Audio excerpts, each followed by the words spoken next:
February 6th, Friday. The church remembers today Saint Paul Miki.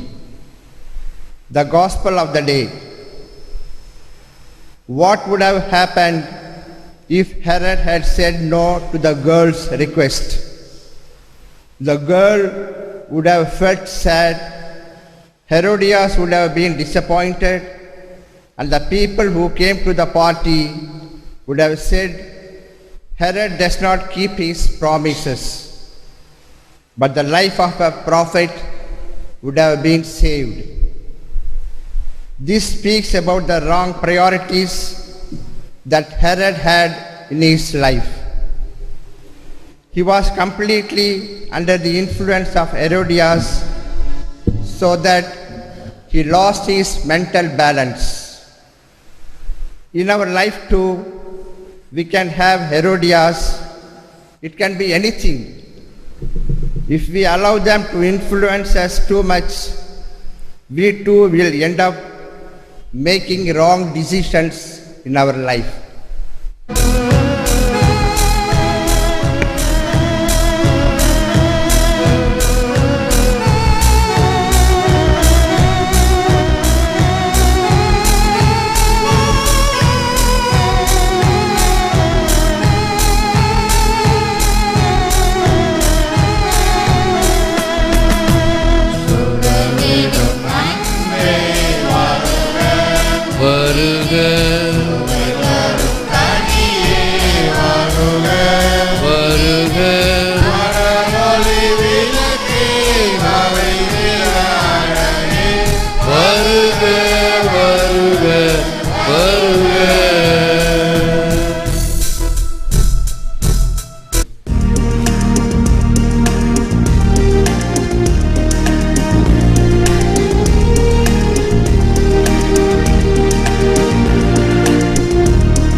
அதை காத்து மன உறுதியுடன் பலன் தருகிறவர்கள் பேறு பெற்றோர். அல்லேலூயா. ஆண்டவர் உங்களோடு இருப்பாராக. உம்மோடும் இருப்பாராக. இந்த மார்க் எழுதிய பரிசுத்த நற்செய்தியிலிருந்து வாசகம். ஆண்டவரே உமக்கு மகிமை. அக்காலத்தில் இயேசுவின் பெயர் எங்கும் பரவியது. ஏரோது அரசனும் அவரை பற்றி கேள்வியுற்றான். சிலர், இறந்த திருமுழுக்கு யோவான் உயிருடன் எழுப்பப்பட்டு விட்டார், இதனால் தான் இந்த வல்ல செயல்கள் இவரால் ஆற்றப்படுகின்றன என்றனர். வேறு சிலர், இவர் எலியா என்றனர். மற்றும் சிலர், ஏழை இறைவாக்கினர் போல் இவரும் ஒரு இறைவாக்கினரே என்றனர். இதை கேட்டு ஏரோது, இவர் யோவானே, அவர் தலையை நான் வெட்ட செய்தேன், ஆனால் அவர் உயிருடன் எழுப்பப்பட்டு விட்டார் என்று கூறினான். இதே ஏரோது தன் சகோதரனான பிலிப்பின் மனைவி ஏரோதியாவை மனைவியாக்கி கொண்டிருந்தான். அவள் பொருட்டு ஆள் அனுப்பி யோவானை பிடித்து கட்டி சிறையில் அடைத்திருந்தான். ஏனெனில் யோவான் ஏரோதிடம், உம் சகோதரர் மனைவியை நீ வைத்திருப்பது முறை அல்ல என சொல்லி வந்தார். அப்போது ஏரோதியா அவர் மீது காழ்ப்புணர்வு கொண்டு அவரை கொலை செய்ய விரும்பினார். ஆனால் அவளால் இயலவில்லை. ஏனெனில் யோவான் நேர்மையும் தூய்மையும் உள்ளவர் என்பதை ஏரோது அறிந்து அஞ்சி அவருக்கு பாதுகாப்பு அளித்து வந்தான். அவர் சொல்லை கேட்டு மிக குழப்பமுற்ற போதிலும் அவருக்கு மனமு வந்து செவி சாய்த்தான். ஒரு நாள் ஏரோதியாவுக்கு நல்ல வாய்ப்பு ஒன்று கிடைத்தது. ஏரோது தன் பிறந்த நாளில் அரசு அவையினருக்கும் ஆயிரத்தவர் தலைவர்களுக்கும் கலிலேயா முதன்மை குடிமக்களுக்கும் ஒரு விருந்து படைத்தான். அப்போது ஏரோதேவன் மகள் உள்ளே வந்து நடனமாடி ஏரோதையும் விருந்தினரையும் அகமகிழ செய்தாள். அரசன் அச்சிறுமியிடம், உனக்கு என்ன வேண்டுமானாலும் கேள், தருகிறேன் என்றான். நீ என்னிடம் எது கேட்டாலும், ஏன் என் அரசில் பாதியை கேட்டாலும் உனக்கு தருகிறேன் என்று ஆணையிட்டு கூறினான். அவள் வெளியே சென்று நான் என்ன கேட்கலாம் என்று தன் தாயை வினவினாள். அவள், திருமுழுக்கு யோவானின் தலையை கேள் என்றாள். உடனே சிறுமி அரசனிடம் விரைந்து வந்து திருமுழுக்கு யோவானின் தலையை ஒரு தட்டில் வைத்து, இப்போது எனக்கு கொடும் என்று கேட்டாள். இதை கேட்ட அரசன் மிக வருந்தினான். ஆனாலும் விருந்தினன் முன் தன் ஆணையிட்டதால் அவளுக்கு அதை மறுக்க விரும்பவில்லை. உடனே அரசன் ஒரு காவலனை அனுப்பி யோவானுடைய தலையை கொண்டு வருமாறு பணித்தான். அவன் சென்று சிறையில் அவருடைய தலையை வெட்டி அதை ஒரு தட்டில் கொண்டு வந்து அச்சிறுமியிடம் கொடுக்க, அவளும் அதை தன் தாயிடம் கொடுத்தாள். இதை கேள்வியிட்ட யோவானுடைய சீடர்கள் வந்து அவருடைய உடலை எடுத்து சென்று ஒரு கல்லறையில் வைத்தார்கள். இது கிறிஸ்து வழங்கும் நற்செய்தி. John was a righteous holy man. Mark 6:20. அருளப்பர் நீதிமானும் புனிதரும். இயேசுவில் அன்பான சகோதர சகோதரி, அன்பான பிள்ளைகளே, அன்பான தொலைக்காட்சி நேய விசுவாசிகளே, truth is often compromised not at the altar of suffering but at the gateways of fear. உண்மை அவ்வப்போது சமரசம் செய்யப்படுகிறது, துன்பம் என்னும் பீடத்தில் அல்ல, மாறாக பயத்தின் நுழைவாயிலில். இந்த பயம் என்பது பல வகையில் உயிருக்கு அச்சுறுத்தல், சொந்த பந்தங்களுக்கு அச்சுறுத்தல், நற்பெயருக்கு அச்சுறுத்தல், சொத்து பத்துகளுக்கு அச்சுறுத்தல், இப்படி அடுக்கிக் கொண்டே போகலாம். இப்போதான் நம்ம நிறைய தமிழ் சினிமா பார்க்குறோமே, எத்தனை விதமான பயங்களை வைத்து மிரட்டுதல், அடிபணிய வைத்தல், அலுவல்களிலிருந்து பிறழச் செய்வது. ஆக எவன் ஒருவன் இந்த அச்சத்தை தவிர்த்து செயல்படுகிறானோ அவன் உச்சத்தை தொடுவான். அச்சம் இருக்கின்ற வரையில் உனக்கு விடுதலை இல்லை, உனக்கு உயர்வில்லை.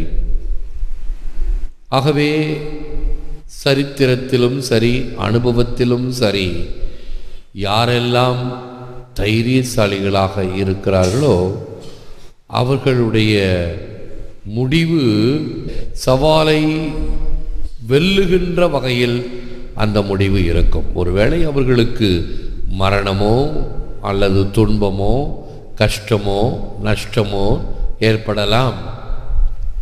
இவைகளெல்லாம் தேன் எடுக்கும் பொழுது தேனீக்கள் ஒரு சில கொட்டச் செய்யும். அவைகளை அவன் பொறுத்து கொள்ள வேண்டும் என்பதை போல பயத்தை தவிர்த்தல் முதல் படி. அச்சம் தவிர. அச்சம் இருக்கும் பொழுது நிச்சயமாக உன்னால் உண்மையாக செயல்பட முடியாது. John died not while professing his faith but while performing his duty. அருளப்பர் இறந்தது தன் விசுவாசத்தை அறிக்கை இடுகையில் அல்ல, மாறாக தனது கடமையை செய்கையில். சமீபத்தில் ஈரான் நாட்டில் சிறுவர்கள் கொலை செய்யப்பட்டார்கள். இயேசுவை ஏற்றுக்கொள்கிறாயா, செத்து விடுவாய் என்று மிரட்டும் பொழுது பயப்படாமல் பெற்றோர் முன்னிலையில் ஏற்றுக்கொள்கிறேன், மறுதளிக்க மாட்டேன் என்று சொல்லி அந்த விசுவாசத்தினால் கொலை செய்யப்பட்டார்கள். ஸ்நாபகர் அருளப்பர் கொலை செய்யப்பட்டது விசுவாசத்தினால் அல்ல. இயேசுவை ஏற்றுக்கொள்கிறாயா, கடவுளை ஏற்றுக்கொள்கிறாயா என்பதனால் அல்ல. அரசன் தவறு செய்தான், தவறு செய்து கொண்டிருக்கிறான், அவனை கண்டிக்கும் பொழுது அரசனானாலும் சரி ஆண்டியானாலும் சரி குற்றம் குற்றமே. அவர் குற்றத்தை சுட்டி காட்டினார். அதனால் பாருங்கள், இந்த சூது, கள்ளம், கபடு இவைகள் அதிகமாக உண்மையை கவிழச் செய்கிறது, வீழச் செய்கிறது. எப்பொழுதும் இந்த தீமை தலைவிரித்தாடும். அதை துணிந்து எதிர்க்கின்ற பொழுது, அதற்கு தகுந்தாற்போல் எதிர்ப்பை கொடுக்கும் பொழுது, வயலிலே பயிர்கள் இருக்கும் பொழுது இந்த களைகள்தான் உயர்ந்து தென்படும். இந்த நெல்லெல்லாம் ஒரே மாதிரி இருக்கும். இந்த களைகள் இருக்கிறதே ஆங்காங்கு இந்த நெல் பயிரை விட தலை தூக்கி நிற்கும். இதுதான் இயல்பு. அராஜகம் செய்பவன் எல்லோரையும் மிரட்டி கொண்டு அங்கு முன் நிற்பான், எல்லாம் பணிந்து போவார்கள். நிறைய தமிழ் திரைப்படங்கள் அராஜகம் செய்பவனை அதட்டி கேட்பதாக ஒரு கதாநாயகன் வருவான், தனித்திருந்து 20 பேரை சாகடிப்பான். அதையும் நம்ம ரொம்ப சுவாரஸ்யமாக ரசிச்சுக்கிட்டு இருப்போம். கொஞ்சம் கூட சிராய்ப்பு இல்லாமல், சட்டை அழுக்காகாமல் 20 பேரை சாகடிச்சு வருவோம். ஆஹா, என்ன ஹீரோ என்று நாம் அவர்களை பார்த்து சிலாகிப்பதும் ஹீரோ வர்ஷிப்பாக வைப்பதும் எல்லாம் வாழ்க்கையில் நடக்கக்கூடியதா. சற்று காயங்கள் ஏற்பட வேண்டும். சவால் என்பது சாதாரணம் அல்ல. ஆகவே இந்த அருளப்பர் இறந்தது தன்னுடைய செயலை செய்யும் பொழுது, those who stand for nothing fall for everything. Alexander Hamilton. ஒன்றுமில்லாததற்கெல்லாம் நிலைப்படுத்திக் கொள்பவர், எல்லாவற்றிலும் வீழ்வர். நாம் ஒரு காரியத்திற்காக, ஒரு கொள்கை பிடிப்புக்காக நிற்றல் வேண்டும். இது எனது விசுவாசம், இது எனது வேத சத்தியம், இதை நான் முழுமையாக ஏற்றுக்கொள்கிறேன், கடைபிடிக்கிறேன் என்று சொல்லும் பொழுது வேறு எதற்கும் நான் இடம் தர மாட்டேன். No compromise whatsoever, no compromise. Compromise செய்யும் பொழுதுதான் நாம் தவறுகிறோம் அல்லது நம் கடமையிலிருந்து வீழ்கிறோம். காம்ப்ரமைஸ் என்பது இருத்தல் ஆகாது. காம்ப்ரமைஸ்னால் என்ன சொல்லவுமா தெரியுமா? நான் அடிக்கடி சொல்லுகின்ற கதை. மைக்கேல் சமனஸு உனக்கு ஒரு முத்தம், பசாசு உனக்கும் ஒரு முத்தம். என்னத்துக்கு வம்பு? அங்கே வந்தா நீ பார்த்துக்க, இங்கே வந்தா நீ பார்த்துக்க. இதுதான் காம்ப்ரமைஸ். இல்லை, பசாசு உன்னை நான் ஏற்றுக்கொள்ள மாட்டேன், என்ன வந்தாலும் சரி. எனக்கு ஒரு முக்கியமான கட்டத்தில் ஒரு பெரிய மனிதருடைய எதிர்ப்பு, 3 வகையில் எனக்கு எதிர்ப்பு. உங்களை நான் நட்பு செய்ய மாட்டேன், இனிமேல் we will not be in friends. பரவாயில்லை, உங்களுக்கு என்னுடைய ஆதரவு கிடைக்காது, கொடுக்கின்ற உதவியை நிறுத்திவிடுவேன், பரவாயில்லை. 2ம் பரவாயில்லைன்னு சொன்ன 3வது, விளையும் விளைவுகளை நீங்கள் சந்திப்பீர்கள். இது மிரட்டல். ஆகட்டும், பார்க்கலாம். என்னென்னவோ முயற்சிகள் இன்றைக்கு வரை முடியவில்லை, முடியாது.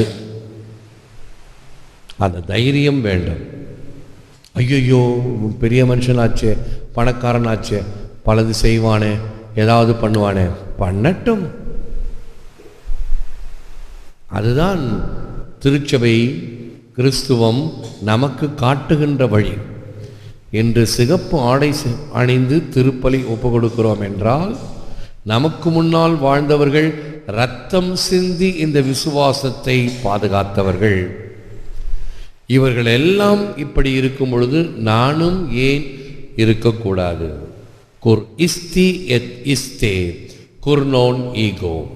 இவர்கள் எல்லாம் இப்படி இருக்கும் பொழுது நான் ஏன் இவ்வாறு இருக்கக்கூடாது? ஆகவே எதற்காக நிற்பேன்? அதை நான் கடைசி வரை கடைபிடிப்பேன். வீழ்வேன் என்று நினைத்தாயோ என்று பாரதியார் கேட்பார். அப்படி நாம் அவரை போல நிற்க வேண்டும். வீழ்வேன் என்று நினைத்தாயோ? வீழமாட்டேன்.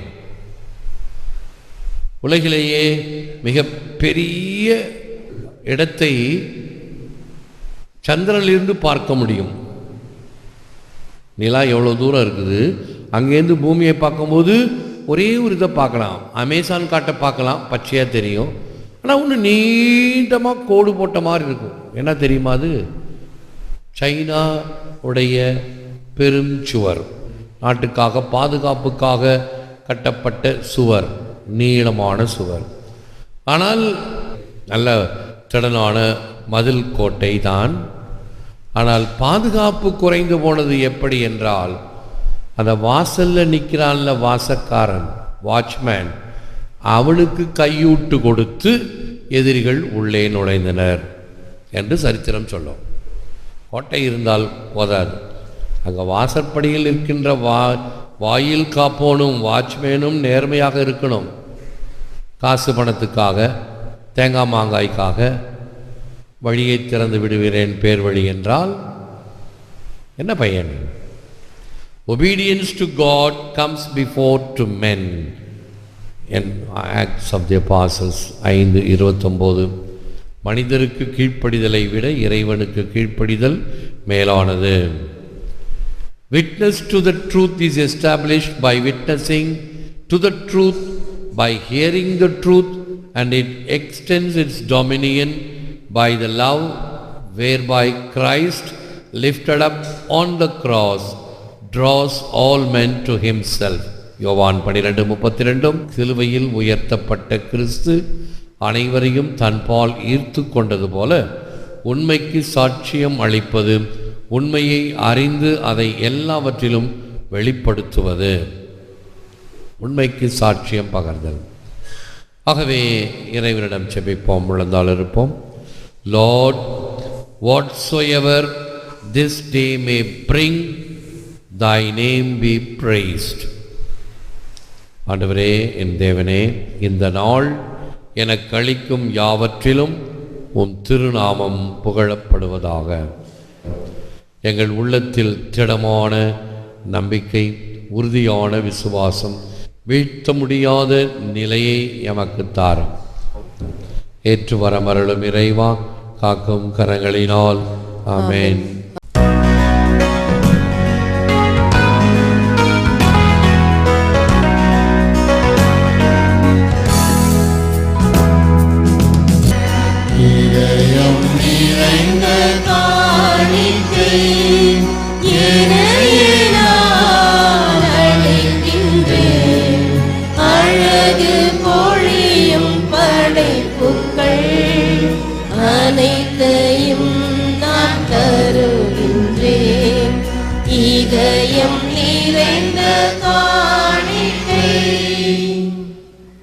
நன்றி. எழுந்து நிற்போம், ஆசீர்வதிப்போம். ஆண்டவர் உங்களோடு இருப்பாராக. உம்மோடும் இருப்பாராக. எல்லாமல்ல இறைவன் பிதா, சுதன், பரிசுத்த ஆவி உங்களை ஆசீர்வதிப்பாராக. ஆமென். சென்று வாழுங்கள், திருப்பலி நிறைவேறிற்று. இறைவா உமக்கு நன்றி.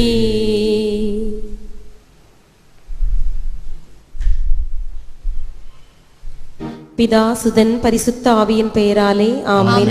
இயேசுவுக்கே புகழ். மரியே வாழ்க.